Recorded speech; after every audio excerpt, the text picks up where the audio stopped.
एक बात हम आपसे निवेदन करना चाहते हैं, आप लोग माने तो। हमसे तो यह बात हो नहीं पाई, लेकिन अगर आपसे हो जाए तो करके देख लीजिएगा। अपने सेवा के ठाकुर जी को अति गुप्त कर लीजिए। ना उनका फोटो खींचना है, ना किसी को दर्शन कराने हैं। और जो कक्ष है, जिस कक्ष में ठाकुर जी विराजते हैं, उस कक्ष में कम से कम 1 वर्ष तक प्रयास कीजिए कि कोई नहीं जावे, केवल आप जाओ अपने ठाकुर जी के पास। आप सेवा करो, आप ही भोग पधराओ, आप ही श्रृंगार करो, और जो भी सामग्री लेकर के आते हैं ठाकुर जी के लिए, खिलौने लेके आओ, ठाकुर जी के लिए सखी स्वरूप लाओ, बंगले लेकर के आओ, जो भी लाओ सब बाहर लेकर के आइए, छुपा के लाइए सबको, क्योंकि घर वालों को भी नहीं पता चले क्या आया है। और 1 वर्ष तक अपने ठाकुर जी की आप सेवा बिल्कुल गुप्त रूप से कीजिए, गोपनीय रूप से कीजिए। ना उनकी फोटो कहीं डालिए, ना किसी को दिखाइए। घर के सदस्यों से भी कह दीजिए ये बाहर चित्र लगा हुआ है, इसी में दर्शन कर लो, भीतर नहीं आना है। हो सकता है कलेश भी हो जाए कई घरों में, लेकिन कोई बात नहीं, ठाकुर जी अगर प्रकट हो जाए तो कलेश सह लेना। हम आपको आचार्यों की परंपरा की अनुकूलता से ये बात बता रहे हैं, किसी को मत आने दीजिएगा। 1 साल बाद आप अनुभव करेंगे। 1 साल तो बहुत लंबा होता है, कुछ ही दिनों में आप अनुभव करने लगेंगे कि ठाकुर जी को आप जिस अवस्था में छोड़ के गए, ठाकुर जी उस विपरीत अवस्था में आपको मिलेंगे। आपके संग सेवा, आपके संग लीला करेंगे। क्यों? उसके पीछे कारण है। नित्य ठाकुर जी आपसे मिलते हैं, आप ठाकुर जी से मिलते हो। उससे क्या होगा? ठाकुर जी को यह विश्वास हो गया कि भाई ये प्रचार में नहीं है, ये केवल मेरो है। ये बाहर जाके किसी को बताता भी नहीं है, बाहर से अंदर आके किसी से कुछ कहता भी नहीं है। तो बहुत कठिन है सेवा, लेकिन करके देख लो। हम तो अपने लाल जी, हमारे बेचारे लाल जी तो सबके है गए, अब तो ये संभव नहीं, पर कभी ना कभी तो अवसर मिलेगा, हम करेंगे। किसी को मत दिखाओ, आप सेवा करो, आप ही भोग लगाओ, आप ही सामग्री पधराओ। फूल लेके आइए, किलो किलो फूल लेके आओ और छुपा के भीतर ले आए, और भीतर आके अपने आप बंगला बनाया, बंगले में ठाकुर जी को बैठाया, दर्शन आरती करी, उसके बाद सारे फूल उतार करके बाहर पधरा दिए। किसी को दर्शन मत करा। श्रीनाथ जी में 56 भोग लगता है। नाथ द्वार में आप 56 भोग की सेवा कर लीजिए, यजमान बन जाइए। आपको भी 56 भोग पवाते हुए ठाकुर जी का दर्शन नहीं होगा। आपको उस काल, उस घड़ी में भीतर ले जाया जाएगा जब 56 भोग उठ रहा होगा। ठाकुर जी ने कैसे पाया, किसी को देखने का अधिकार नहीं है। कितनी उत्सव, कितनी लीलाएं श्रीनाथ द्वारा में ऐसी होती हैं जो सबके सामने होती ही नहीं है, भीतर ही भीतर हो जाती हैं। ठाकुर जी को उससे ये अनुभव होता है कि ये केवल मेरे प्रचार के लिए नहीं है, ये अपने लिए मेरी सेवा कर रहा है। तो ठाकुर जी धीरे धीरे सहज होने लग जाते हैं और फिर कुछ ना कुछ लीला क्रिया करने लगते हैं।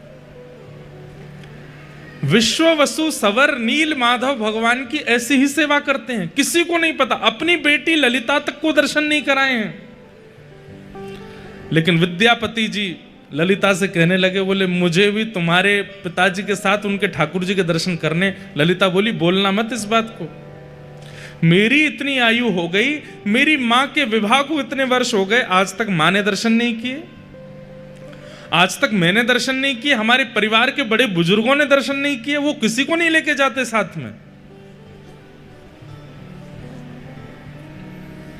कहते हैं नील माधव भगवान है, और नील माधव भगवान चलते फिरते, उठते बैठते, खाते पीते सब करते हैं। हम लोग देखने के अधिकारी नहीं है, इसलिए केवल पिताजी जाते हैं वहां पर।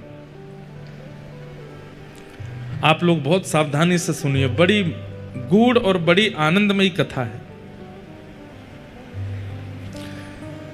विद्यापति तो अब मन में ठान लिए कि मुझे कैसे भी दर्शन करने हैं। इंद्रद्युम्न राजा ने इस कार्य के लिए भेजा है कि ढूंढ के आओ कहां है नील माधव भगवान। तो विद्यापति ऐसा व्यवहार करने लगे, पत्नी भोजन देती है, वो कहते हैं मन नहीं है, इच्छा नहीं है। पत्नी बात करती है तो थोड़े उखड़े उखड़े से रहते हैं। पत्नी सबके कारण पूछती है, बोल कारण क्या है, आप इतने उदास क्यों हैं? तो एक ही कारण देते हैं, नील माधव का दर्शन कराओ। एक दिन ललिता ने जाके अपने पिताजी विश्ववसु जी से कहा, पिताजी अगर आपको ये बात पता चले कि आपकी बेटी का परिवार गृहस्थ आश्रम खत्म हो रहा है तो आप क्या करेंगे?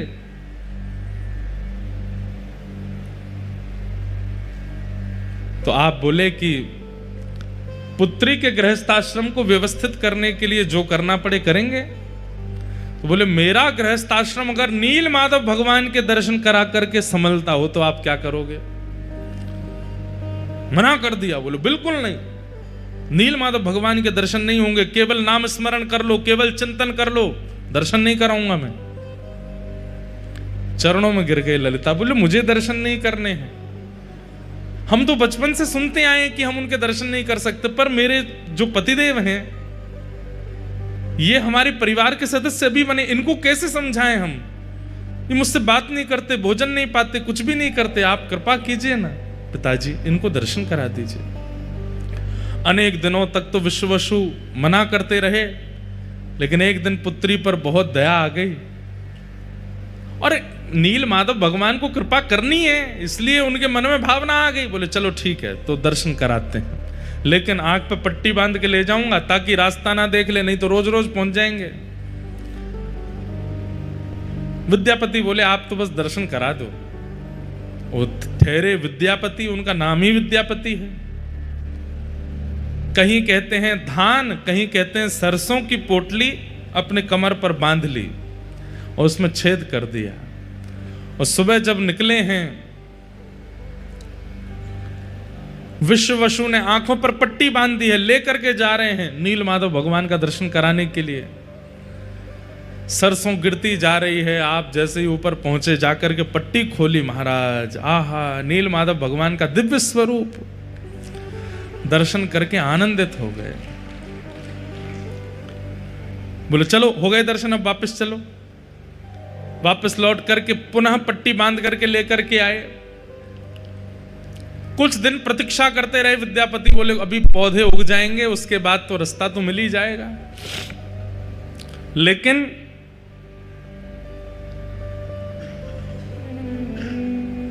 रास्ते के पीछे पीछे जाकर के जब नील माधव भगवान का दर्शन करने लगे, आप अति आनंदित हो गए। आपने तुरंत इंद्रद्युम्न राजा को खबर पहुंचवा दी कि महाराज नील माधव भगवान मिल गए। युगों से चली आ रही प्रतीक्षा इंद्रद्युम्न राजा की अब पूर्ण होने वाली है। आनंद के साथ नाचते गाते हुए इंद्रद्युम्न राजा आ रहे थे। तभी क्या हुआ?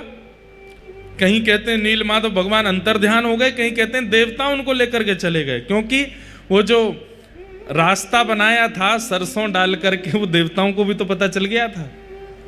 सोचिए, नील माधव भगवान की ऐसी सेवा विश्ववसु कर रहे थे कि देवताओं को भी नहीं पता कि वो कहां हैं। लेकिन उस सरसों का मार्ग देवताओं को भी मिल गया, तो कहते हैं देवता ले गए नील माधव भगवान को। इंद्रद्युम्न राजा आकर के कुंपित हो गए। सवर लोगों से युद्ध छिड़ने ही वाला था, तभी आकाशवाणी हो गई, बोले कि तुम चिंता मत करो, यही मेरा नील माधव स्वरूप प्रकट होएगा। बोले कहां जाओ? बोले चक्र तीर्थ पहुंच जाओ और वहां पर प्रतीक्षा करो, दारू ब्रह्म के रूप में मैं आऊंगा और तुम्हारे द्वारा सेवा स्वीकार करूंगा। अपनी पूरी सेना लेकर के इंद्रद्युम्न राजा चक्र तीर्थ पहुंचे। समुद्र के तट पर प्रतीक्षा कर रहे थे, तभी सुंदर दारू बहती हुई आ रही। कैसे पता चला कि ये ठाकुर जी हैं? तो शंख चक्र गदा पद्म चारों अंकित थे। हजारों की सेना लगा दी, लेकिन वो दारू, वो लकड़ी, ठाकुर जी का स्वरूप जिसमें अभी आकृति नहीं बनी है, उठा ही नहीं पा रहे हैं। खूब प्रयास किया, हाथियों से खिंचवाया, लोगों ने उठाया, लेकिन नहीं निकल पा रहे हैं। तब अंत तो गत्वा आकाशवाणी हुई कि जिसके लिए आए हैं उसी से उठेंगे। तब इंद्रद्युम्न राजा, मतलब मानो मान हनन कर रहे हैं इंद्रद्युम्न का, राजा नहीं हो तुम, अब हम तुम्हारे यहां आए, अब तुमको सेवक बनना पड़ेगा। इंद्रद्युम्न राजा जैसे गए, विशाल दारू ब्रह्म को एक भुजा से ही उठा लिया। ठाकुर जी हल्के हो गए और कंधे पर बैठ करके सीधे उनके साथ चलने लगे। और सबसे पहले महाप्रभु जी का वह विग्रह आया गुंडीचा, जहां हम लोग कल या परसों में जाएंगे दर्शन करने। एक प्रकार से ठाकुर जी की वहां जन्म वेदी कहा जाता है उसको, ठाकुर जी का मायका भी कहते हैं, घर भी कहते हैं।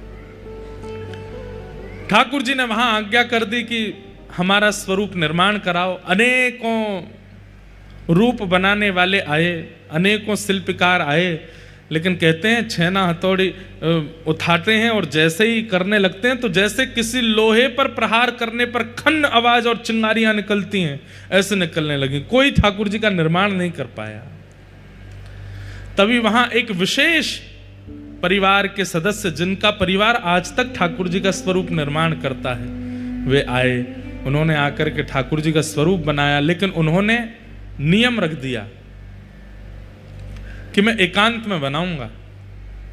दूसरी बात, आप बार बार आकर के डिस्टर्ब नहीं करेंगे, देखेंगे नहीं। एकांत में बैठ करके ठाकुर जी का स्वरूप निर्मित होगा। हमें कैसे पता चलेगा कि ठाकुर जी बनने? बोले आप बाहर से आवाज सुनते रहना, अंदर छेनी हथौड़ा की आवाज आती रहे, उससे पता चलेगा कि ठाकुर जी बनने हैं।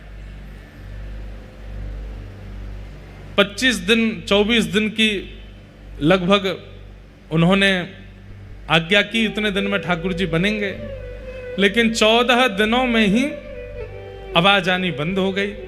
रानी घबरा गई, राजा घबरा गए। आपने व्याकुल हृदय से एक दिन प्रतीक्षा की और फिर प्रतीक्षा का बांध टूट गया। बोले कि ठाकुर जी वयोवृद्ध हैं जो बना रहे हैं, कहीं ऐसा नहीं हो भीतर ही पधार गए हों, देख तो लें एक बार। जैसे ही द्वार खोल करके देखा, महाप्रभु जगन्नाथ जी का सुंदर विग्रह वहां विराजमान। श्री बलभद्र जी महाराज, श्री सुभद्रा जी और श्री सुदर्शन जी, चारों रूप प्रकट हो गए। बोलो श्री जगन्नाथ महाप्रभु की। ठाकुर जी का स्वरूप प्रकट हो गया।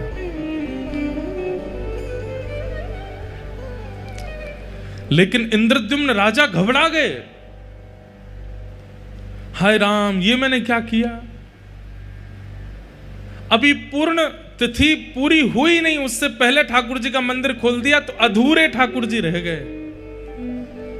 कैसे नेत्र हैं, कैसा मुख है, हाथ भी नहीं बने हैं, उदर भी नहीं बना है, ठाकुर जी तो अधूरे रह गए। तभी ठाकुर जी ने आकाशवाणी करते हुए कहा, नहीं इंद्रद्युम्न राजा, ये परिपूर्ण स्वरूप है। बाकी के स्वरूप मानव दर्शन के लिए हैं, इसलिए उनमें हस्त कमल, चरण कमल, नासिका, कान सबका दर्शन होता है।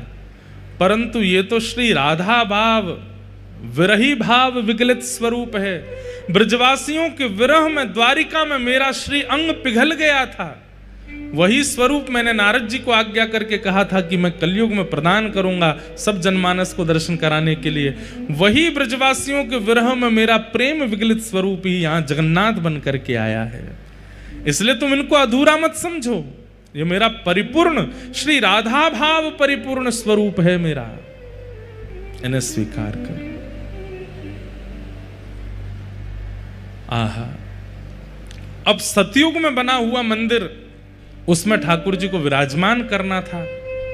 रथ का निर्माण हुआ और जैसे ही रथ पर आरूढ़ होकर के महाप्रभु जगन्नाथ जी वापस श्री मंदिर की ओर आने लगे, कहते हैं गुंडीचा महारानी रथ के आगे लेट गई। जिस प्रकार श्री ठाकुर जी वृंदावन से मथुरा गए थे तो गोपियों की स्थिति हुई, वैसी गुंडीचा महारानी की हो गई कि आप मेरा घर छोड़ के क्यों जा रहे हैं नाथ? आप यहां से क्यों वापस जा रहे हैं? राजा के समझाने पर भी गुंडीचा नहीं मानी, अनेक विद्वानों के द्वारा समझाने पर भी गुंडीचा नहीं मानी। तो कहते हैं महाप्रभु जगन्नाथ जी सचल हो गए और रथ से उतर करके नीचे आए और आकर के गुंडीचा को हृदय से लगाया और कहा, मां आप चिंतित क्यों होती हो? बोले मैं कैसे रहूंगी, आप मेरा घर छोड़ के जा रहे हैं। तो महाप्रभु जगन्नाथ जी बोले, मां विश्व कल्याण के लिए, जगत कल्याण के लिए मेरा श्री मंदिर में जाना आवश्यक है। मैं घर पर बैठ करके जगत कल्याण नहीं कर पाऊंगा, मुझे मंदिर में जाना पड़ेगा। वहीं आकर के सब, अब यहां तो घर है, आज की बात होती तो गुंडीचा में भी दर्शन करते लोग, लेकिन उस समय में लोग कहीं ना कहीं विचार तो करते गुंडीचा तो घर है, राजा का निवास है, यहां पर कौन जाए कौन नहीं जाए, कहीं इस कारण से लोग दर्शन करने नहीं आए तो। और पूरी व्यवस्था और पूरे नियम से वो मंदिर बना है, सतयुग युग का बना हुआ मंदिर है, उसमें मुझे विराजना है मां। पर मैं वचन देता हूं हर साल स्नान पूर्णिमा के 15 दिन बाद मैं स्वयं रथ पर आरूढ़ होकर के आपके घर आऊंगा और फिर यहीं रह करके अपनी माँ के द्वारा प्रदत्त किए गए लालन पालन भोग सामग्री सबको स्वीकार करूंगा। साल भर तो मैं जगत कल्याण के लिए मंदिर में विराजूंगा, पर साल में 1 सप्ताह के लिए मैया मैं आपके पास आऊंगा, आप चिंतित मत हो। गुंडीचा मैया फिर भी नहीं मानी, बोली आप तो ऐसे ही आश्वासन यशोदा मैया को दिए थे कि परसों आ जाऊंगा, और परसों के बरसों बीत गए, आप लौट करके नहीं आए। तब भगवान ने गुंडीचा मैया को हृदय से लगाया, और हृदय से लगाते ही गुंडीचा मैया को यह भाव दिखाया कि मैया आप कोई और थोड़ी हो, आप यशोदा ही तो हो। यशोदा ही तो गुंडीचा के रूप में आई हैं। ये नंद बाबा ही श्री नील इंद्रद्युम्न राजा के रूप में आए हैं। मैंने जो वचन दिया था कि मैं आऊंगा वो मैं जगन्नाथ वेश में पूरा करूंगा, आप यहीं विराजो। ये गुंडीचा वृंदावन है और श्री मंदिर द्वारिका है, और मैं द्वारिका से निश्चित यहां आऊंगा और आकर के आपको सुख प्रदान, अपना वचन निभाऊंगा। ठाकुर जी वर्षों पूर्व दिए गए द्वापर के वचन को निभाते हैं रथ यात्रा करके। ठाकुर जी ने कहा था कि मैं आऊंगा व्रजमंडल, और ठाकुर जी जाते हैं। इंद्रद्युम्न राजा और गुंडीचा मैया दोनों चरणों में बैठ गए। भगवान बोले वरदान मांगिए, क्या चाहिए। इंद्रद्युम्न राजा ने वरदान मांगा कि हमारा वंश आगे ना बढ़े। क्या मांगा? हमारा वंश आगे ना बढ़े, ऐसी कृपा करो। और ठीक उसी समय गुंडीचा मैया ने क्या मांगा? हमें एक संतान हो जाए, एक पुत्र हो जाए। नीलाद्रीनाथ श्री जगन्नाथ भगवान हंसने लगे, बोले कि ये क्या कह रहे हैं आप दोनों। इंद्रद्युम्न राजा ने पत्नी की ओर देखा, बोले क्या मांग रही हो तुम ठाकुर जी से? बोले मैं तो संतान मांग रही हूं। आप क्या मांग रहे हो? बोले मैं तो कह रहा हूं कि संतान ही नहीं हो। अब पति पत्नी दोनों विपरीत अवस्था मांगेंगे। ठाकुर जी बोले कैसे पूरी होगी? इंद्रद्युम्न राजा कह रहे हैं संतान नहीं चाहिए, और गुंडीचा मैया कह रही है संतान चाहिए। दोनों में वहीं पर ही महाराज द्वंद्व सा होने लगा।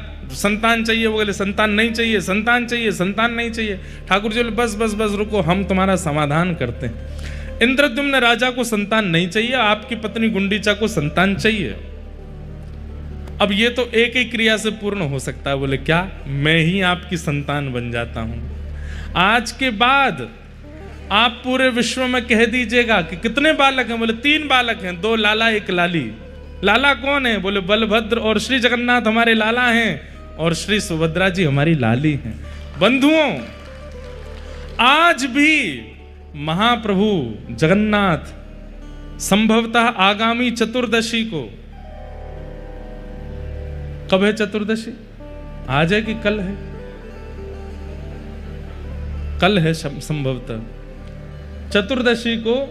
आज भी महाप्रभु जगन्नाथ जी इंद्रद्युम्न राजा का श्राद्ध करते हैं, क्योंकि वे मेरे पिता हैं। ब्राह्मण भोज कराते हैं। आज भी महाप्रभु जी अपने पिताजी का स्मरण करके अपने पिता भाव की पूर्ति करते हैं। हाँ? मार्गशीर्ष में श्राद्ध करते हैं तृतीया को। हाँ? 3 दिन तक श्राद्ध करते हैं अपने पिताजी का स्मरण करके। महाप्रभु जगन्नाथ जी आज भी इंद्रद्युम्न राजा का स्मरण करते हैं, ब्राह्मण भोज कराते हैं, दक्षिणा वितरण करते हैं, अपने पुत्र धर्म का निर्वहन करते हैं। परमात्मा होते हुए पुत्र धर्म का निर्वहन करते हैं, और हम जीवात्मा होते हुए भी पुत्र धर्म का निर्वहन नहीं करते। ठाकुर जी का ऐसा भाव। अब ये तो है एक भाव रथ यात्रा का, पर दूसरा भाव प्रकट करते हैं श्री चैतन्य महाप्रभु। श्रीमन चैतन्य महाप्रभु जब जगन्नाथपुरी पधारे, आपने यहाँ के उस समय के राजा से कहा कि आप हमको एक सेवा प्रदान कर दो। बोले क्या? महाप्रभु जगन्नाथ जी गुंडीचा जाएंगे, उससे पहले गुंडीचा मार्जन होगा, गुंडीचा को स्वच्छ किया जाएगा। गुंडीचा को बढ़िया कलशों में जल भर भर के धोया जाता है, बुहार आ जाता है, सुंदर झाड़ू लगाते हैं, पहुंचते हैं, सुंदर बनाते हैं, ठाकुर जी आ रहे हैं। राजा ने कहा कि प्रभु आप तो हमारे पूजनीय हैं, हमारे वंदनीय हैं, ये सेवा तो सेवक लोग कर लेंगे ना, आपको करने की क्या आवश्यकता है। चेतन महाप्रभु बोले कि ये सामान्य झाड़ू पोंछा की सेवा नहीं है। जगन्नाथ महाप्रभु की रथ यात्रा, कोई गुंडीचा देवी के दर्शन के लिए जाते हैं, वहां मां को कृपा करने के लिए जाते हैं, ये भावना तो एक है, पर मूल भावना तो ये है ठाकुर जी द्वारिका से वृंदावन जा रहे हैं। राजा ने कहा ठाकुर जी तो द्वारिका से वृंदावन कभी नहीं गए, द्वारिका आने के बाद ठाकुर जी का वृंदावन गमन तो हुआ नहीं। तब श्री चैतन्य महाप्रभु कथा सुनाते हैं, बोले कि एक बार गए। कब गए हैं? कुरुक्षेत्र में सूर्य ग्रहण हुआ था, और सूर्य ग्रहण के काल में सब द्वारिकावासी कुरुक्षेत्र पहुंचे हैं, और यहां से सब ब्रजवासी भी कुरुक्षेत्र पहुंचे हैं। ना तो ब्रजवासियों को पता है कि वहां द्वारिकाधीश और द्वारिकावासी आ रहे हैं, ना द्वारिकाधीश और द्वारिकावासियों को पता है कि यहां ब्रजवासी आ रहे हैं। केवल द्वारिकावासी और ब्रजवासी गए नहीं, पूरे भारतवर्ष के लोग वहां इकट्ठे हुए थे सूर्य ग्रहण पर यज्ञ करने के लिए। लेकिन जैसे सूर्य ग्रहण काल में वहां सब एकत्रित हुए, तब धीरे धीरे खबर उड़ने लगी, और उड़ते उड़ते ठाकुर जी तक पहुंची कि ब्रजवासी यहां आए हुए हैं। ब्रजवासियों का नाम सुनते ही, यहां आए हुए हैं सुनते ही, ठाकुर जी इतनी तत्परता से पूरी व्यवस्था में लगे थे। सूर्य ग्रहण में ऐसे यज्ञ होगा, ऐसे हवन होगा, ऐसे वेद पूजन होगा, पाठ होगा। लेकिन जैसे ही सुना कि ब्रजवासी आए, ठाकुर जी तो बल दाऊ दादा से बोल, दाऊ दादा आप ही संभालो, अब मैं संभाल नहीं पाऊंगा। चिंतित हो गए ठाकुर जी। इच्छा तो हो रही है मैं कैसे भी ब्रजवासियों के सन्मुख पहुंच जाऊं, लेकिन एक कदम बढ़ाते ही ठाकुर जी रुक जाते हैं। बोले किस मुंह से जाऊं? मैया पूछेगी लाला इतने दिनान बाद आयो है तो का जवाब दूंगो? नंद बाबा मुंह को गोद में उठावे को आएंगे तो मैं किस मुंह से उनकी गोद में जाऊंगो? मधुमंगल श्रीदामा तन सुखा मन सुखा धन सुखा, ये सबरे सखा, ये मोते कहेंगे लाला तेने बढ़िया सखा बनो हमारो, इतने साल है कि मिलो नहीं, मैं कहां उत्तर दूंगो? तो ठाकुर जी हर एक घड़ी बाद सोचते हैं कि अब मैं जाऊं ब्रजवासियों से मिल के आऊं, लेकिन फिर रुक जाते हैं, मैं कहां कहूंगो? सूर्य ग्रहण का समय आया, सुंदर स्वर्ण के सिंहासन पर ठाकुर जी को विराजमान किया गया। भारतवर्ष के कोने कोने से विप्रदेव आए हैं, कोई तुलसी अर्चन कर रहे हैं, कोई सहस्त्र कमल अर्चन कर रहे हैं, कोई पुष्प अर्चन कर रहे हैं, कोई रत्न अर्चन कर रहे हैं। सब ठाकुर जी के चरणों में कहीं से तुलसी चढ़ाई जा रही है, कहीं से पुष्प चढ़ाए जा रहे हैं। पर ठाकुर जी उस समय केवल नेत्र बंद करके ये बार बार विचार कर रहे हैं कि मैं परमात्मा हूं, मुझे कृपा करनी है। लेकिन बार बार ठाकुर जी भूल जाते हैं कि मैं परमात्मा हूं, फिर सोचते हैं मैं तो लाला हूं। यहाँ ब्रजवासी बाहर डोल रहे होंगे, यशोदा मैया नंद बाबा यहीं कहीं आसपास ही होंगी। जोर से सुगंधी भीतर लेते हैं कि वायु में कहीं नंद बाबा की हृदय की, यशोदा मैया की हृदय की सुगंधी मुंह को आ जाए। यहां नंद बाबा को पतो चली कि द्वारिकाधीश आए हैं, हमारो लाला आयो। नंद बाबा ने धीमे से जाकर के ये खबर यशोदा मैया को सुनाई। बोले अरे मेहर एक बात बताऊं? बोले कहा हमारो लाला कन्हैया वो कुरुक्षेत्र में है। ये सुनते ही यशोदा मैया तो उठ खड़ी हुई, नेत्रों से कम दिखाई देता है। कहा सुनी मैंने लाला कुरुक्षेत्र आयो है? बोले हाँ मेहर लाला कुरुक्षेत्र में। भाव विह्वल हो गई, हाथ पकड़ लिए नंद बाबा के। बोले मुझे एक बार दिखाए दो, मुझे एक बार मिलाए दो। अब यहां नंद बाबा संकोच कर रहे हैं। यशोदा 100 से भी अधिक वर्ष हो गए हैं लाला को गए भय, और मैं और मेरे तेरे हृदय को भाव तो है ही कि लाला से मिलना है, पर वास्तविकता तो अब सबसे छुपी नहीं है कि लाला मूल रूप में बेटा तो देवकी वसुदेव को है ना, और अब तो वो द्वारिका को राजा बन गयो है। सब वाकू राजा महाराजा कह करके पुकारे हैं। हमने तो सुनी है 16,108 ब्याह है गए, बड़े बड़े राजघराने की कन्यांते वाको ब्याह भयो है। हम भोरे भारे से ब्रजवासी जामेंगे, हमको देख करके कहीं लाला को संकोच है गए हो तो कैसे जाएंगे।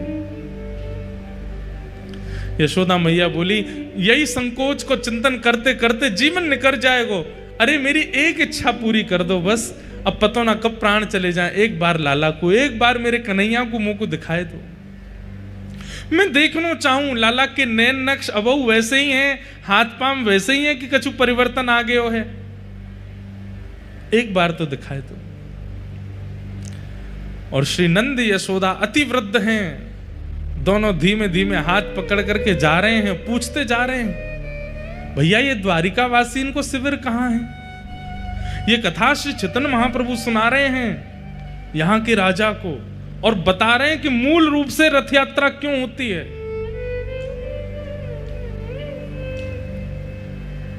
पूछते जा रहे हैं द्वारिकावासी कहां है। जैसे ही द्वारिका के शिविर में पहुंचे, और वहां तो असंख्य लोग नर नारी घूम रहे हैं, और सब कोई माला जाप कर रहे हैं, कोई मंत्र जाप कर रहे हैं, कोई आराधन कर रहे हैं, कोई देव पूजन कर रहे हैं, क्योंकि अब ग्रहण काल है। नंद बाबा जाके बोले, भैया हमारो कन्हैया कौन से कमरा में है, हमारो कन्हैया कौन से शिविर में है, हमारो कन्हैया कहां बैठो है। द्वारिका के लोग बोले, कौन कन्हैया। अरे हमारो गोपाल। बोले, कौन गोपाल। अरे हमारो लाला। और कौन लाला। अरे तुम्हारो द्वारिकाधीश। तो ऐसे बोलिए ना, क्या आप कन्हैया बोल रहे हैं, गोपाल गोविंद क्या बोल रहे हैं। राजा धीराज महाराज गौ ब्राह्मण प्रतिपालक वसुदेव नंदन देवकी नंदन श्री कृष्ण चंद्र भगवान, ऐसे कहिए। अब हम तो भैया बोले को ना इतना लंबो चौड़ा, हम तो वृंदावन ते आए, हम तो कन्हैया गोपाल गोविंद ही बोले, कहाँ हैं। अच्छा, वो सामने सभागृह है ना, वहां पर असंख्य ब्राह्मण देव उनकी अर्चना कर रहे हैं। आप लोग जाइएगा, कोने में खड़े होकर दर्शन कर लीजिएगा। अभी ग्रहण काल है, आराधना चल रही है, वहां पर विक्षेप मत कीजिएगा। नंद यशोदा बोले, हाँ ऐसा ही करेंगे। ऐसी सभा थी, असंख्य लोग बैठे थे, और दूर आकर के नंद बाबा यशोदा मैया पीछे खड़े है गए। नंद बाबा ने प्रथम दृष्टि में जैसे ही ठाकुर जी को देखा, ठाकुर जी की अवस्था 100 वर्ष के आसपास हो गई है, लेकिन ठाकुर जी का यौवन आज भी बाल कृष्ण की तरह है, आज भी वैसे ही कमल नेत्र हैं, आज भी ठाकुर जी के गुलाबी गाल हैं, आज भी अभी तक मुख पे रेशे प्रकट नहीं हुए हैं, ये दाढ़ी मूछ आदि अभी ठाकुर जी के आई नहीं है। रोने लगे नंद बाबा। यशोदा मैया बोली, कहां भयो। बोले, अरे यशोदा तोको तो दिखेगो नहीं, लाला सामने ही बैठो है, मुंह को दिख रहा है। यशोदा मैया तो व्याकुल लगे, मुंह को लेके चलो, मुंह को समीप लेके जाओ, मैं देखूंगी लाला को। ना अभी मना करिए ना, सबन ने पीछे खड़ी रहे। यहां यशोदा मैया थोड़ी हट करन लगी, जिद करन लगी, पीछे के लोग थोड़े से अव्यवस्थित जैसे हो गए। सब कहने लगे, थोड़ी शांति रखिए, ठाकुर जी की आराधना चल रही है। और वो शांति कराते कराते कराते थोड़ी आगे तक आवाज आई तो भगवान के नेत्र खुले कि ऐसी अव्यवस्था कहां हो रही है। और जैसे ही ठाकुर जी ने नेत्र खोल करके पीछे देखा, 80 बरस के थे नंद बाबा जब लाला भये, आज कितनी अवस्था है ठाकुर जी की। नंद बाबा 200 वर्ष के आसपास है, बड़ी दाढ़ी, वयोवृद्ध स्वरूप है गए और नंद बाबा को। जैसे ही ठाकुर जी ने नंद बाबा देखे, और नंद बाबा के बगल में खड़ी भाई यशोदा मैया हट कर रही है, मुंह को लाला से मिलना है। ये दृश्य जैसे ही ठाकुर जी ने देखा, आराधना तो सब भूल गए। वहां पर जितने ब्राह्मण खड़े, हाथ में रत्न की आराधना, कोई तुलसी की आराधना, कोई कमल की आराधना, वेद मंत्र बोल रहे हैं, साक्षात वेद प्रकट होकर के ठाकुर जी की आराधना कर रहे हैं। ठाकुर जी तो सब भूल भाल गए, तुरंत कूदे हैं अपने सिंहासन से और दौड़ करके गए और जाकर के मैया मैया मैया कहते हुए ठाकुर जी गए और जाकर के श्री यशोदा मैया की गोद में, अंग में अंक से लगाया नहीं है। जैसे एक छोटा बालक दौड़ करके बहुत दिन बाद परदेश से आए हुए पिता की गोद में उछल करके लपक जाता है, गोद में चढ़ जाता है, ऐसे ही ठाकुर जी यशोदा मैया की गोद में चढ़ गए ऊपर। अपने दोनों पैरन से मैया की कमर पकड़ ली, हाथन से मैया को अंग पकड़ लियो और रुदन करने लगे, मैया की गोद में चढ़ गए।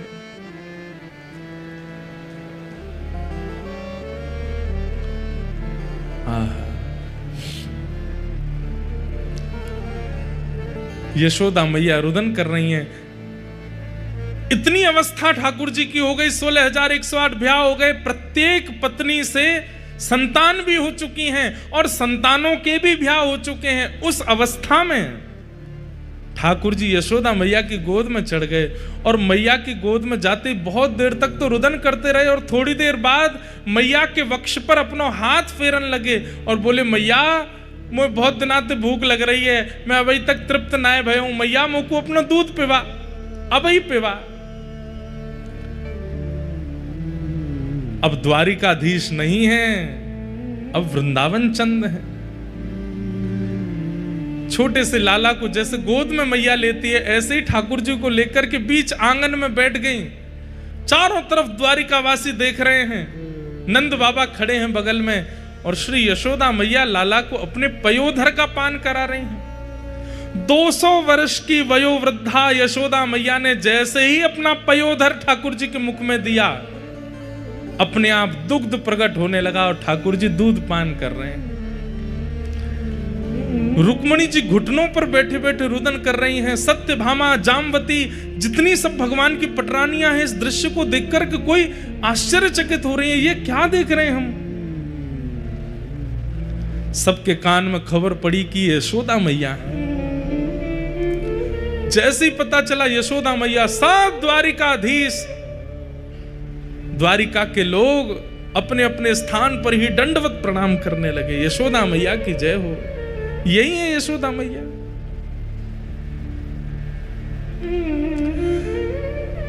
दूर से दाऊ दादा को पता चली कि मैया आई हैं, दौड़ करके आए और बोले, मैया मैं तो बचपन से कहता आया हूं, तुम या कन्हैया को ही ज्यादा प्रेम करो, आज भी वाग को अपना पयोधर पे वाई दी। और मैं, मैया ने तुरंत अपनी दूसरी गोद कही, लाला तू भी आ जा। और श्री दाऊ दादा भी लेट गए हैं गोद में और दाऊ दादा दूसरा पयोधर पान कर रहे हैं। दोनों मैया के पयोधर का पान कर रहे हैं। रेवती महारानी, बलराम जी की पत्नी, देखकर कि वे भी रुदन कर रही हैं, सब भावुक हो गए हैं। यशोदा मैया के नेत्रों से प्रेमाश्रु झर रहे हैं। लाला के एक एक अंग को टटोल रही हैं। लाला का सिर कैसे है, केश कैसे हैं, कान कैसे, मस्तिष्क कैसे, नासिका कैसी, आंख कैसी, सब कुछ आज तक वैसा ही है जैसे वृंदावन में थे ठाकुर जी। कोई परिवर्तन नहीं हुआ।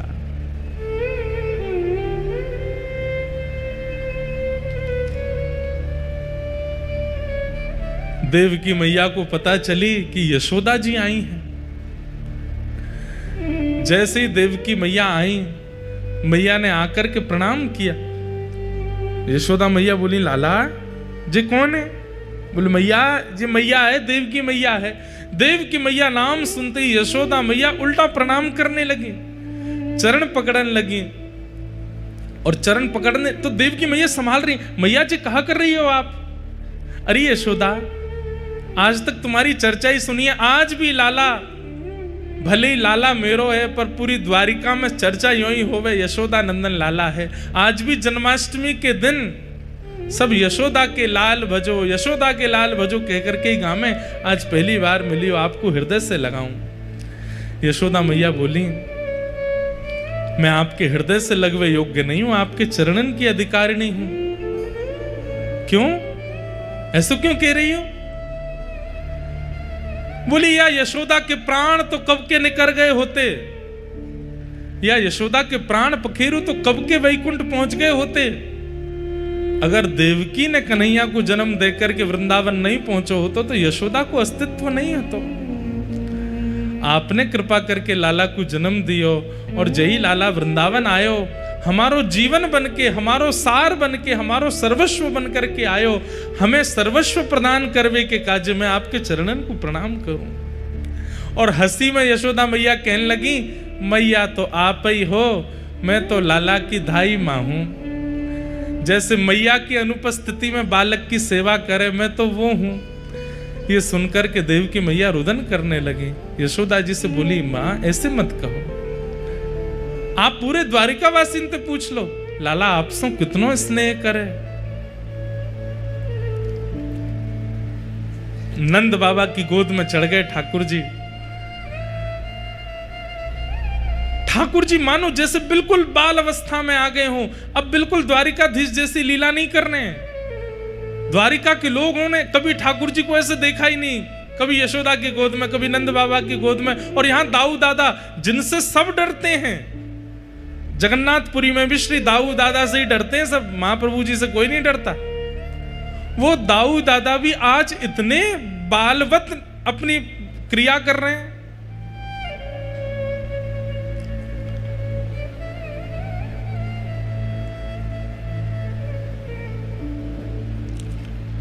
तभी ठाकुर जी के कान में खबर पड़ी श्री राधा रानी भी आई हैं।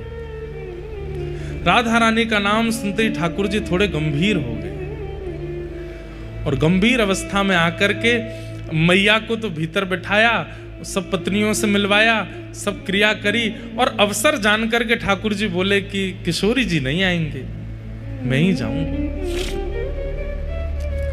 यहां किशोरी जी सब सखियों के साथ बैठी हैं।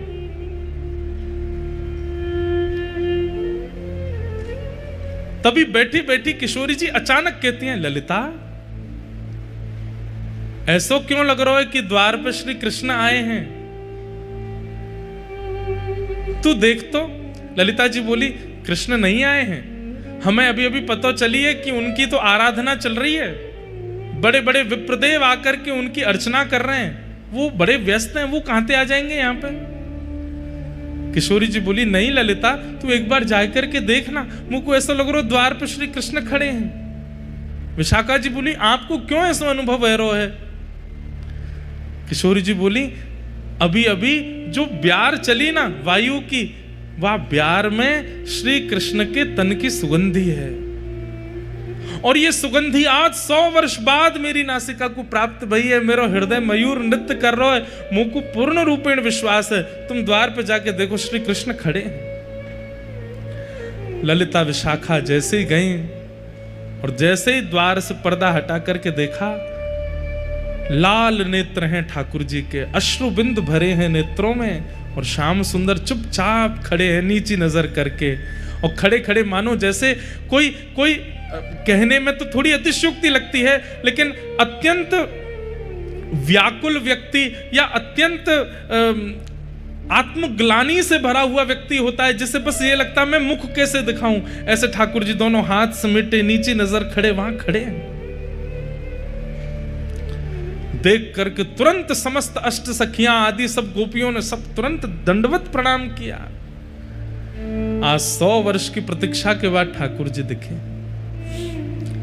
ललिता विशाखा जी बोल रही हैं, लेकिन मुख से शब्द नहीं प्रकट हो रहे हैं। कह रही हैं, श्याम सुंदर आप यहां क्यों खड़े हैं, भीतर चलिए। किशोरी जी बुला रही हैं। ठाकुर जी बस सिर हिला के इशारा कर रहे हैं, मैं अधिकारी नहीं हूं भीतर जाने का। यहां भीतर किशोरी जी व्याकुल हो रही हैं और बार बार बस यही देख रही हैं, इतना समय, इतना विलंब क्यों लग रहा है, क्यों नहीं आ रहे हैं श्याम सुंदर। जैसे ही किशोरी जी बाहर निकलने के लिए अपने आसन से उठी, तभी ललिता जी बोली, देखो श्याम सुंदर आप भीतर नहीं जा रहे, किशोरी जी बाहर आ रही हैं। जैसे ही ठाकुर जी ने सुना कि किशोरी जी आ रही हैं, तो अरे वो क्यों श्रमित हो रही है, मैं चल रहा हूं ना भीतर। तुरंत ठाकुर जी भीतर गए, और आज 100 वर्ष के पश्चात किशोरी जी की दृष्टि के सामने ठाकुर जी हैं, और ठाकुर जी की दृष्टि के सामने श्री किशोरी जी हैं। शब्द नहीं है। ये द्वारिका व्रज मिलन जब हुआ है कुरुक्षेत्र में, उस समय वार्ताएं नहीं हुई हैं, केवल सब मौन हैं, एक दूसरे को देख करके ही आनंदित हो रहे हैं। सबके मन में बस एक ही भाव आ रहा है कि बोल करके किसी संवाद को प्रारंभ क्यों करें। इतने वर्ष बाद नेत्रों को श्याम सुंदर दिखें, देख लो इन्हें। ठाकुर जी किशोरी जी के चरणों में बैठ गए, और चरणों में बैठ करके कहना तो चाहते हैं कि मुझे क्षमा कर दो, लेकिन कह नहीं रहे हैं। केवल हाथों से जब चरण स्पर्श किए, तो स्पर्श मात्र से किशोरी जी को यह अनुभव हो रहा है कि ठाकुर जी क्षमा प्रार्थना कर रहे हैं। बंधुओं, प्रेम की एक अवस्था है, ध्यान से सुनिएगा, कि हमारा प्रेमी भले ही हमसे दूर चला जाए, हमारा प्रेमी भले ही हमसे बात ना करे, हमारा प्रेमी भले ही हमें वर्षों तक दिखाई ना दे, लेकिन फिर भी उसके प्रति हमारे चित्त में दोष उत्पन्न ना होना, यह प्रेम का स्वरूप है। ठाकुर जी द्वारिकाधीश बन गए, 16,108 ब्याह हो गए, इतना सब कुछ हो गया, लेकिन ब्रजवासियों ने कभी कोसा नहीं ठाकुर जी को। छलिया, कपटी आदि आदि जो भी कहती हैं, कहने के बाद तुरंत अपनी बातों को समाप्त कर देती हैं। जोई जोई प्यारो करे सोई मोहे भावे, भावे मोहे सोई, जोई सोई सोई करे प्यारे। श्री हितरवंश महाप्रभु हित चतुराशी जी के प्रथम पद में कहते हैं, प्रेम का स्वरूप क्या है? ठाकुर जी जो करें, प्रेमी हमारा जो करे, हमें सब स्वीकार है। ब्रजवासियों ने कभी शिकायत नहीं की ठाकुर जी से। आज 100 वर्ष थोड़े होते हैं, यहां कोई 10 दिन हमसे बात ना करे तो हम लोग उसके प्रति व्यंग कसने लगते हैं। 100 वर्ष बाद ठाकुर जी मिले हैं, फिर भी किशोरी जी, सब गोपियां, सखियां, नंद बाबा, यशोदा, किसी ने शिकायत नहीं की ठाकुर जी से। ये प्रेम का स्वरूप है। ठाकुर जी जिस प्रकार किशोरी जी के चरण कमलों का स्पर्श कर रहे हैं, किशोरी जी समझ गई हैं कि ये मुझसे क्षमा प्रार्थी हो रहे हैं। तुरंत किशोरी जी नीचे बैठ गई, हाथ पकड़ लिए, बोले आप क्या कर रहे हैं? ये इस प्रकार आप चरण क्यों छू रहे हैं? ठाकुर जी कह रहे हैं, मुझे बहुत आत्मग्लानि हो रही है। आप ब्रजवासियों को जो कष्ट, जो पीड़ा, जो विरह मैंने दिया है, उस विरह से मुझे बहुत कष्ट हो रहा है।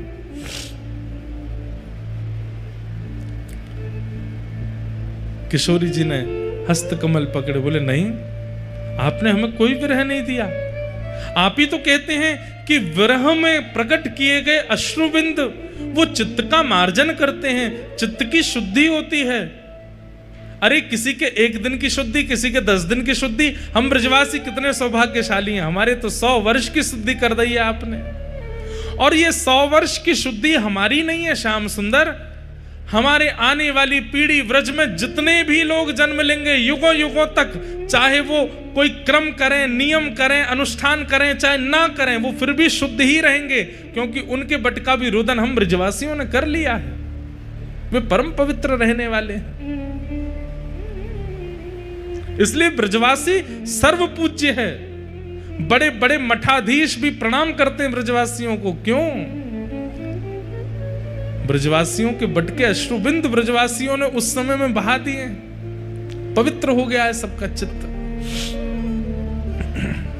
और जो आत्मग्लानि के कारण ठाकुर जी बहुत असहज हो रहे थे, किशोरी जी ने तुरंत हस्तकमल पकड़ा और सब गोपियों से कहा, अरे 100 वर्ष है गए, श्रृंगार पेटी खुली नहीं है, आज श्रृंगार पेटी खोलो।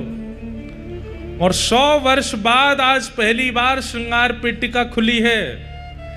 ललिता जी चंदन घिस रही हैं, विशाखा जी आदि सब सखियां सुंदर सुंदर रत्न लेकर के आ रही हैं, सुंदर सुंदर पुष्प के आभूषण लेकर के आ रही हैं। और श्री किशोरी जी श्याम सुंदर को वृंदावन चंद के रूप में श्रृंगार कर रहे हैं। अभी तक तो द्वारिकाधीश बनते हैं, लेकिन आज वृंदावनाधीश बन रहे हैं। किशोरी जी श्रृंगार कर रहे हैं।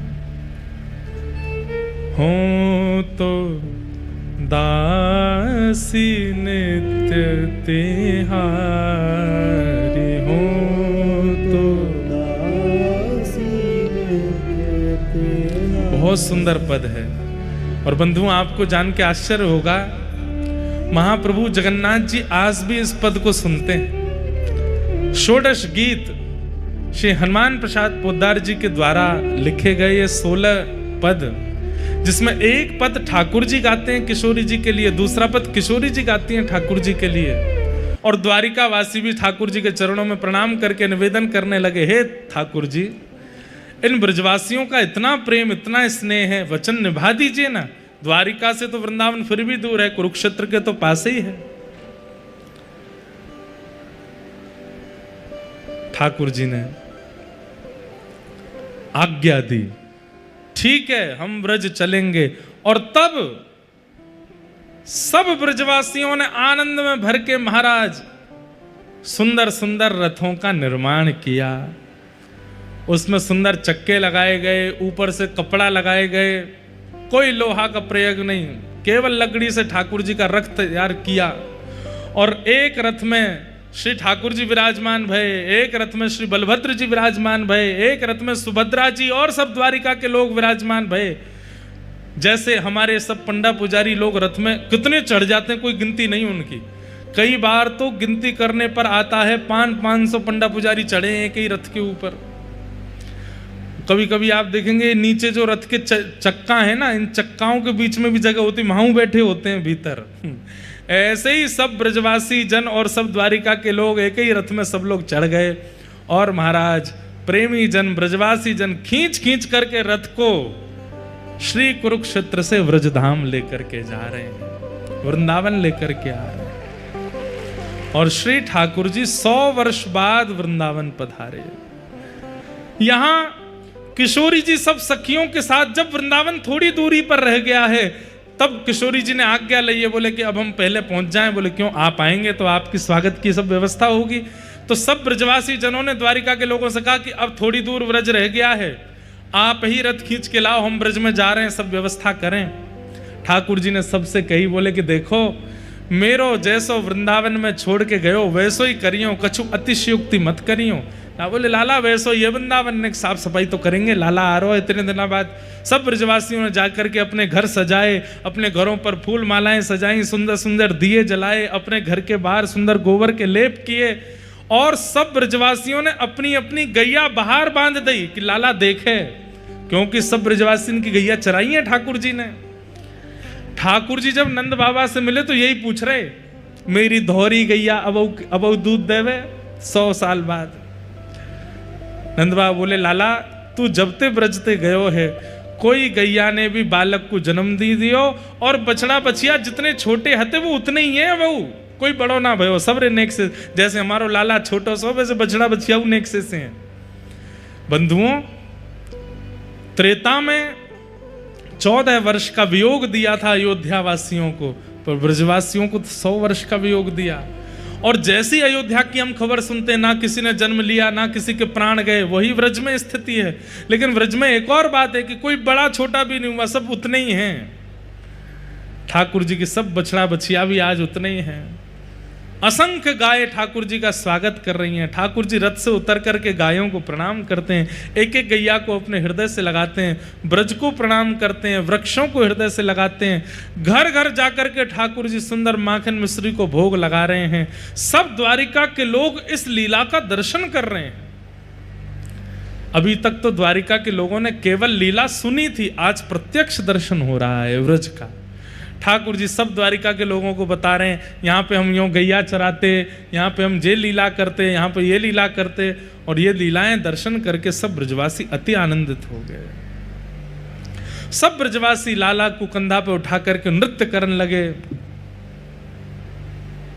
कन्हैया ले चल पल्ली पार, जहां विराजे राधा रानी, जहां विराजे श्यामा प्यार, अलबेली सरकार, संवरिया ले चल परले। बंधुओं, इसी भावना से रथ यात्रा होती है ठाकुर जी की। ये चेतन महाप्रभु ने राजा को बताया, भैया वो गुंडीचा मार्जन साफ सफाई के लिए तुम सेवकों को मत भेजो, वो तो हमको करना चाहिए। क्यों? बोले क्योंकि हमारे ठाकुर जी वृंदावन आ रहे हैं, हमारे ठाकुर जी वृंदावन वापस आ रहे हैं। ये वही लीला का यहां पर दर्शन होता है। ये रथ में विराजमान होकर ठाकुर जी वृंदावन जाते हैं। आप लोगों को रथ यात्रा में आकर के ठाकुर जी की रथ के आगे नाचना चाहिए, भुजा उठा करके आनंदित होना चाहिए। और एक दिन पूर्व आकर के गुंडीचा में जाके चाहे जहां एक कोना भी मिल जाए अपने हाथ से मार्जन करना चाहिए, इसी भाव से कि हम ब्रजवासी हमारे श्याम सुंदर आ रहे हैं। इस बार तो हमने उल्टा रथ का दर्शन किया था, पर ठाकुर जी कृपा करेंगे एक बार ठाकुर जी जब रथ में विराजमान होके आते हैं, हम सब भी यहाँ पे ऐसी योजना बने यही कथा हो जाए और सबरे श्रोताओं के साथ जाएंगे, गुंडीचा में जाके झाड़ू लगाएंगे, पूरे गुंडीचा को धोएंगे। हम तो ब्रजवासी, हमारा तो अधिकार है, लाला आवेगो। बढ़िया कलशों में जल भर भर के जाएंगे, गुंडीचा को साफ करेंगे, स्वच्छ करेंगे और श्री रथ के आगे खूब उछल उछल के नाचेंगे, इसी भाव से कि हम ब्रजवासी, हमारो लाला आ रहो वापस। जहाँ पद है, मुझे पद तो याद नहीं पर लीला याद है कि उनकी माता जी ने कहा कि बेटा घर चलाने के लिए कुछ धन की आवश्यकता है, तुम मैं कुछ बुन दिया करूंगी कपड़े, तुम नगर में जाकर के उसको विक्रय कर देना, कुछ धन आएगा तो घर चलेगा। तो श्री कबीरदास जी जाते और वस्त्र हाथ में लेकर के चौराहे पर खड़े हो जाते। आने जाने वाले लोग आकर के एक ही बात पूछते, कितने भाव का है ये, कितने भाव का है ये, कितने भाव का है। उसी समय कबीरदास जी बेकना तो भूल गए, उन्होंने पंक्तियां लिख दी। और पंक्ति में क्या लिखा, बिना भाव के जब सामान्य वस्तु नहीं मिलती संसार में, तो बिना भाव के ठाकुर जी के पास क्यों जाते। भाव प्रकट करके ही जाओ, बिना भाव के वो प्रस्तुत नहीं होगा। महाप्रभु जगन्नाथ, एक बात बताएं आपको, कोई महाप्रसाद पाता है और महाप्रसाद में उसको दोष दिखने लग जाए, ये वाली सब्जी तो ऐसी है, ये तो यूं है, ये तो यूं है, इसका मतलब क्या है, उसके पाप ही उसको रोकते हैं महाप्रसाद पाने से। क्यों, इसको पाते ही तो हम स्वस्थ हो जाएंगे। जैसे दवाई से रोग ठीक होता है, लेकिन दवाई की कड़वाहट के कारण जीभ मना करती है, कोई नाक बंद करते हैं, कई आंख मींचते हैं, और कई तो महाराज इधर उधर भागते हैं, माँ पीछे दवाई लेके भाग रही, बालक भाग रहे हैं आगे आगे, नहीं पीनी नहीं पीनी। उसे भी पता है, माँ को भी पता है कि इससे ही ठीक होना है, लेकिन फिर भी उसकी कड़वाहट स्वीकार नहीं होती। ठीक वैसे ही बंधुओं, महाप्रसाद,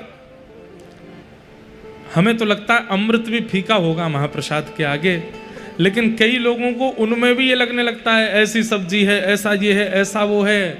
ये कहीं ना कहीं आपके पाप ही आपको रोकते हैं। मत पाओ, क्योंकि इसको पाने से हम चले जाएंगे, हम तुम्हारा आश्रय छोड़ देंगे, तुम हमारे भैया नहीं हो हैं। 18 साल की उम्र से तुम्हारे अंदर निवास कर रहे हैं हम, तुमने इतना पाल पोस करके काम क्रोध लोभ मोह आदि हम सबको अपने शरीर में तुमने स्थान दिया। हम जब आए थे तब इतने से थे, अब हम इतने विशाल हो गए हैं। पहले तुमको थोड़ा क्रोध आता था, अब तुमको इतना क्रोध आता है। पहले तुम में तनिक काम था, अब तुम में भयंकर काम है, और तुम हमको ऐसे छोड़ दोगे। और वही काम क्रोध लोभ ईर्ष्या द्वेष आपके अंदर आकर के आपके मन में ये भाव प्रकट करते हैं, इसको हटाओ, ये छोड़ दो, इसको रहने दो, अरे इसमें क्या स्वाद है, इससे बढ़िया तो बाहर होटल पे मिल रहा है, वहां खाएंगे। क्यों, उससे तो हम और तंदुरुस्त होंगे, इससे तो हम जीर्ण होकर मर जाएंगे। इसीलिए व्यक्ति फिर महाप्रसाद के प्रति उपेक्षा कर देता है, वो नहीं करता, उसके पाप करवाते हैं। और इसमें एक ही बात चलेगी, कथा आवश्यक क्यों है। एक बात हम आपको बहुत स्पष्ट कह दें, जगन्नाथपुरी आप द्वारिका चले जाना, बद्रीनाथ चले जाना, पर जगन्नाथपुरी तो बिना कथा के आना ही नहीं। क्योंकि महाप्रभु जी को बिना भाव के अगर आपने देखा भी, प्रसाद भी पाया, तो आपके मन में कोई ना कोई गलत भाव आ ही जाएगा। क्योंकि जब तक इनके भाव को जानोगे नहीं, आप इनका दर्शन, इनका महाप्रसाद, इनको स्वीकार नहीं कर सकते। इसलिए कलयुग में प्रधान देव जगन्नाथ जी के दर्शन के लिए कथा सुनना बहुत जरूरी है। इसलिए हम कथा में रोज भाव प्रकट करते हैं, ताकि आपसे अपराध ना बन जाए। क्योंकि भीतर जो हैं वो तो चाहते ही हैं कि आप ना करो। तो गुंडीचा जाएंगे, इसी भाव से जाएंगे कि वृंदावन है, और वहां कहीं ना कहीं श्री किशोरी जी विराजमान है, अंतरंग भाव से विराजमान है, इसलिए ठाकुर जी जाते हैं। इस प्रकार महाप्रभु जगन्नाथ जी की रथ यात्रा होती है। एक दो जानकारियां सुन लीजिए। पहली बात, आज 4 बजे सब लोग मंदिर में उपस्थित हो जाएंगे, अपने अपने साधन और अपनी अपनी व्यवस्थाओं से भीतर आकर के श्री लक्ष्मी मैया के मंदिर के सामने जो प्रांगण है वहां पर विराज जाएंगे। 4 साढ़े 4 के बीच में व्यासपीठ की ओर से और समस्त कथा श्रोताओं की ओर से महाप्रभु जगन्नाथ जी की आज ध्वज पूजन और ध्वजारोहण होगा। आज ठाकुर जी का ध्वज विराजेगा, सब लोग वहां समय से पहुंच जाना। उसके बाद महाप्रभु जी का दर्शन करके सब, एक बात और सुन लीजिए, मंदिर में प्रणाम मत किया कीजिए, चाहे कितने भी बड़े आचार्य आ जाएं, मंदिर में केवल ठाकुर जी हैं। मंदिर के बाहर आचार्य हैं, मंदिर के बाहर महाराज जी, मंदिर के बाहर गुरु जी हैं, मंदिर में प्रणाम मत किया कीजिए। मंदिर में हाथ जोड़िए, दूर से प्रणाम कर लीजिए, कहीं भी मंदिर में प्रणाम नहीं करना है। दूसरा, फिर सब लोग रात्रि 8 बजे श्री जीयर स्वामी मठ, गिरीश स्वामी मठ बालासाही क्षेत्र में, यहीं आगे है, स्वर्ग द्वार से मार्ग जाता है, बाकी आप लोग सब पहुँच ही जाएंगे। जीयर स्वामी मठ में सब लोग उपस्थित हो जाना। वहाँ शाम को बढ़िया मंगल, आज आप लोग संख्या तो इतनी ज़्यादा है, तो जितने जो पंक्ति में बैठ जाएं वो तो पाना, और जिनको पंक्ति में बैठने को नहीं मिली, पता चली दूर खड़े हैं अपनी प्रतीक्षा कर रहे हैं हम कब बैठें, उठाइएगा सामग्री, सबको परोसिएगा। इतनी संख्या में सब वैष्णव आएंगे, सबको परोसवा करके पवाना। प्रयास करना कि आप अंत में ही पाओ। पहले वयोवृद्ध बालकों को पवा देना, उसके बाद थोड़े कम वृद्धों को, उसके बाद नेक और कम वृद्धों को, सबसे अंत में युवा पाना। बैठ करके फिर हम सब लोग प्रेम से वहाँ प्रसाद पाएंगे। पूज्य गुरुदेव भगवान पिताजी महाराज इसीलिए रुके आज। कल आप कह रहे थे, बोले आज ही करा लेते प्रसाद तो हम भी उपस्थित हो जाते। हमने कहा पिताजी प्रसाद की योजना अभी बनी, इतनी जल्दी इतनी व्यवस्था नहीं हो पाती। तो फिर आज आपका मन हुआ कि हमारे गुरु स्थान में प्रसाद का सुंदर महाप्रसाद होगा, तो कल चले जाएंगे, लेकिन आज रुक जाते हैं। आपकी परसों से संभवतः दिल्ली में कथा प्रारंभ है नवरात्रि में, लेकिन आप एक दिन भी घर जाना था तो वो भी रुक गए कि नहीं, सबको प्रसाद पवा के फिर जाएंगे। तो शाम को भाई लोग प्रयास करना कि धोती पहन करके आना, और माताएं बहनें सब अपने वेशभूषा में बढ़िया वस्त्र पहन करके आना। जैसे आप जगन्नाथ जी को मिलने जाते हो वैसे ही महाप्रसाद पाने जाया करो, उसी भाव से जाया करो। सब लोग आइएगा। ये आज की है। और फिर कल की एक और सूचना है कि कल सुबह 5 बजे प्रभात फेरी होगी। कल सुबह 5 बजे सब लोग एकत्रित हो जाइएगा। स्टैचू ऑफ विवेकानंद, श्री विवेकानंद जी का सुंदर प्रतिमा है, वहाँ से विवेकानंद, स्टैचू ऑफ विवेकानंद, सी बीच थाना, वहाँ सब लोग उपस्थित हो जाइएगा। और वहाँ से हम लोग नाचते गाते हुए हरिनाम संकीर्तन करते हुए श्री मंदिर तक जाएंगे, मंदिर के बाहर तक जाएंगे, और वहाँ प्रेम से ठाकुर जी को आनंदित कराएंगे। हमारे सुंदर दिव्यदास जी आए हैं हिसार से। ठाकुर जी के जन्मोत्सव में भी प्रभात फेरी की सेवा आपको प्राप्त है। प्यारे गिरधर लाल जी के जन्मोत्सव में भी प्रभात फेरी की सेवा आपकी है। इस बार के ठाकुर जी के जन्मोत्सव में तो आपको ढाणी लीला की सेवा दी जा रही है। ठाकुर जी का इस बार बरसाना में उत्सव है ना, तो वहाँ ठाकुर जी के भाव से किशोरी जी का जन्मोत्सव मनाया जाएगा इस बार। तो ढाणी ढाणिन लीला होती है बरसाना में, वह लीला गाने की और उस सेवा को करने की सेवा आपको प्राप्त हुई है इस बार। कल प्रभात फेरी सुबह 5 बजे होगी। श्री विवेकानंद स्टैचू सी थाना बीच के पास सब लोग उपस्थित हो जाइएगा 5 बजे। और फिर हम लोग बढ़िया समुद्र के तट से नाचते गाते हुए हरिनाम संकीर्तन करते हुए जगन्नाथ जगन्नाथ का उद्घोष करते हुए सब लोग श्री मंदिर तक पहुँचेंगे।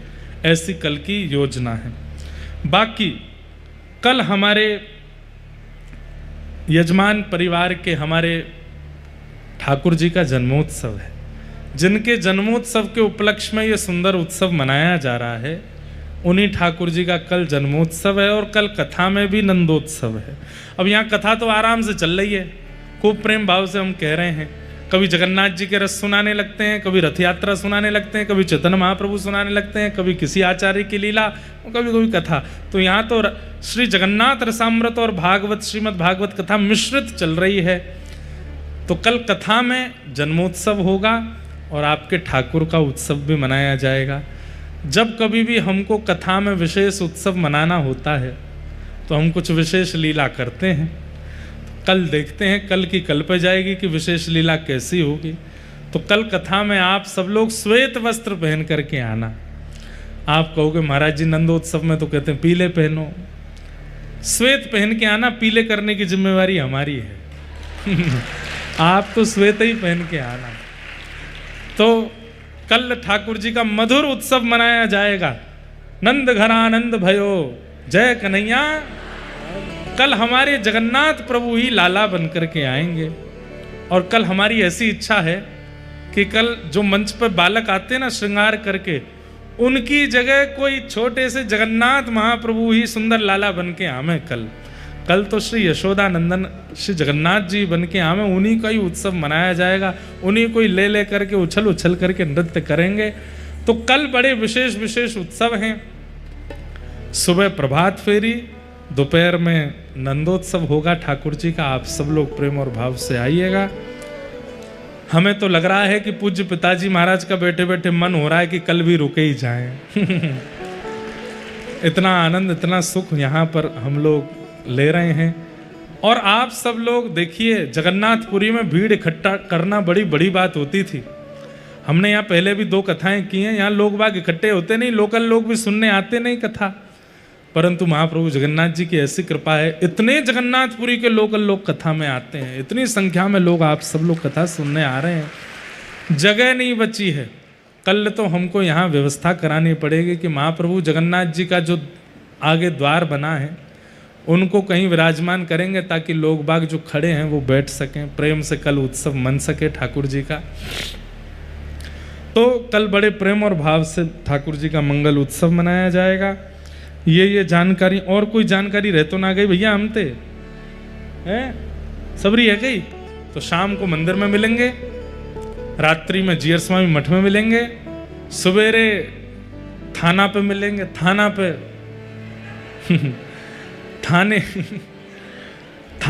थाने पे क्यों मिल रहे हैं? देखो इसके पीछे भी कारण है। थाना क्या है? बंधन। थाना क्या है? बंधन। और जब हमारी कल सुबह प्रभात फेरी शुरू होगी, उससे पहले हम बंधन में हैं। लेकिन ज्यों ज्यों नृत्य करते हुए कहां जाएंगे? श्री मंदिर तक। और श्री मंदिर क्या है? मुक्ति द्वार।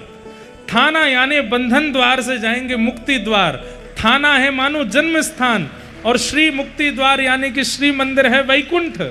तो अपनी पूरी जीवन यात्रा हम कल करते हुए श्री मंदिर जाएंगे। ये भी देखो अपने आप ही हो गया कि थाना से शुरू होगी यात्रा, बंधन से प्रारंभ होगी यात्रा, और मुक्ति की ओर हम लोग प्रस्थान करेंगे। वास्तव में कल की प्रभात फेरी में जो उछल उछल के खूब नृत्य करते हुए आनंद करेगा, पानी की बोतल संग में रख लेना, क्योंकि कई बार बहुत ज़्यादा जोश में नृत्य करते हैं तो बेहोश हो जाते हैं, गिर पड़ते हैं। जल पीते रहिएगा, हाइड्रेट रहिएगा, पसीना पहुँचते चलिएगा, और प्रेम से भाव से हम लोग गाते नाचते। हम थोड़ा धीरे गाएंगे क्योंकि कथा भी करनी है। पूरा जोर हमारे दिव्यदास जी लगाएंगे, खूब जोर जोर से हम लोग आनंद करेंगे। हमारे मस्तराम बाबा भी पधारे हैं, और ये नहीं रहेंगे तो फिर तो प्रभात फेरी पूरी होने से रही। तो कल आप भी आगे महाराज, ऐसा लगे कि जय बलभद्र भैयाएं का। महाराज जी जब अपना डंडा लेकर के चलते तो ऐसा लगता है कि साक्षात हलधर चल रहे हैं। तो महाराज जी जब हमारे उत्सव में आ जाते हैं तो ऐसा लगता है कि अब हलधर भैया आ गए, सब व्यवस्था अपने आप सिमट जाएगी। जो नहीं नाचेगो बापे दृष्टि महाराज जी की पड़ेगी, और महाराज जी तुरंत अपना डंडा दिखाएंगे, अरे उछल नहीं रहो है, नाच नहीं रहो है, प्रेम से नृत्य करते हुए चलो। कल का एक आंकड़ा रखिएगा, कम से कम 1500 से 2000 कैलोरीज बर्न होनी चाहिए आपकी। वजन घटना चाहिए, भजन बढ़ना चाहिए। कल ऐसा आनंद जगन्नाथपुरी में हम लोग करेंगे। धर्म स्वनिष्ठितः पुंसां विश्वक्सेन कथासु यः नोत्पादयेदधिरतिं श्रम एव हि केवलम्। कहते हैं हमने कितने भी पुण्य अनुष्ठान किए हों, कितनी भी तीर्थ यात्रा करी हों, कितने भी व्रत किए हों, लेकिन ठाकुर जी की कथा में अगर हमारी रति नहीं हुई है तो हमारे द्वारा किए गए व्रत अनुष्ठान नियम तीर्थ यात्रा सब ठाकुर जी ने स्वीकार नहीं किए हैं। समझ में आ रही बात? अगर कथा में आपकी रुचि नहीं है तो इसका मतलब आपके द्वारा किए गए जितने भी तीर्थ अनुष्ठान आदि हैं ये सब ठाकुर जी स्वीकार नहीं करते हैं। आपके द्वारा किए गए सब अनुष्ठान व्रत सब ठाकुर जी स्वीकार करते हैं। इसका प्रमाण ही यही है कि कथा में रुचि होना, कथा में लगन होना, कथा में मन लगना। आप सबका वो मन लगता ही है, तो निश्चित है आनंद की बात है कि ठाकुर जी आपके हृदय से अति प्रसन्न हैं, आपके हृदय को स्वीकार किया है। ऐसे महाप्रभु जगन्नाथ जी को हम बारंबार प्रणाम करते हैं। संध्या में 4 बजे हम आप सब लोग मिलेंगे, बड़े प्रेम और भाव से ठाकुर जी का मधुर उत्सव मनाएंगे। अभी हमारे मध्य में श्री विवेकानंद जी महाराज परम पूजनीय प्रातः स्मरणीय श्री भगवत धाम से पधारे हैं। महाराज जी से हमारी प्रार्थना है कि महाराज जी 2 मिनट सब लोगों को अपना भाव आशीष प्रदान कर दें। इस जगन्नाथपुरी तीर्थ में महाराज जी का आशीष हमारे निश्चित ही भक्ति का वर्धनकारी होगा। आरती से पहले